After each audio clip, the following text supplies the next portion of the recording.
beaucoup de choses à dire. Mais je t'écoute. Déjà, je suis très mal à l'aise avec cette façon de faire la charité déjà. Ça part depuis la première vidéo, hein, depuis cette affaire d'aller filmer les gens à qui on vient en aide et tout. Ça me dérange. Maintenant, dans cette vidéo, ce qui me dérange profondément, on la voit en train de faire des remontrances à quelqu'un qui peut être son grand-père en fait. C'est déplacé, j'estime. C'est pas parce que tu as fait une action de charité en faveur de quelqu'un que tu as le droit de venir lui remonter les bretelles en fait. En plus, il y a une caméra. C'est une personne qui est âgée. Et dans la vidéo, tu l'entends dire, il a tout à sa disposition pour créer de la richesse. Non, il n'a pas tout à sa disposition pour créer, il n'a que de l'argent. Pour créer de la richesse, c'est pas l'argent qu'il faut.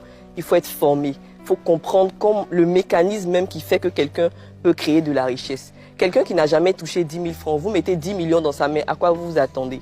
Forcément, ça fait des dégâts. L'argent, il y a un humoriste que je suis qui dit, l'argent, quand c'est pas toi qui le fais, il faut faire attention à ce qu'il peut te faire.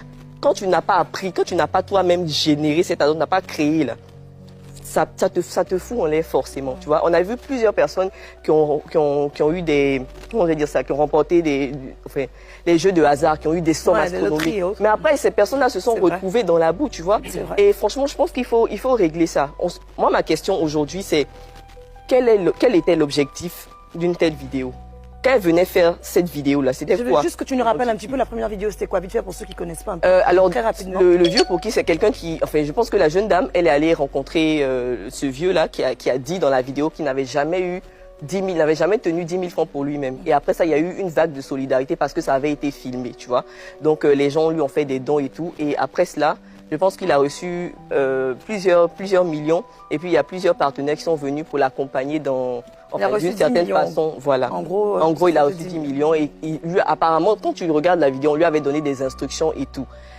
Comment dépenser les Voilà, comment dépenser. À un vieux, je veux dire, est-ce que quand vous veniez le filmer la première fois, vous aviez signé un contrat avec lui pour lui dire, bon, on va te filmer, maintenant te suivre dans ta vie, après tout ce qui s'est passé. Ce monsieur, c'est pas un TikToker, ce n'est pas un créateur de contenu, il n'a pas à être exposé comme ça, constamment, exposé au jugement de tout le monde et voilà, tout ça déplacé. Très bien. Je pense que la fille, là, elle a raison. Hein. Elle a raison, parce que si on ne le filmait pas comme ça dans la rue, on n'allait pas le connaître au dit.